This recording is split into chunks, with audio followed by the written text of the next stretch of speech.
Introducing the Emporia easy to use interface. This consists of 3 very easy screens. So if I just scroll to the right here, you'll see, due to the size of this screen, there's up to 6 photo speed dials. It includes your telephone number, a simple one-touch button straight to your voicemail, and the emergency function where you can set the emergency contacts. If I scroll to the next page, you'll see this is the main screen. This picture here can actually be programmed to whatever photo you want, so maybe a family pet or family members. You can actually change any of these to whatever application you want.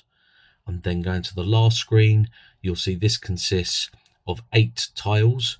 Again, these can all be programmed to your favorites, and then all other applications are held on the last screen, which can be searched for either via the search function, or you can actually simply scroll through and you'll see it's all alphabetically ordered.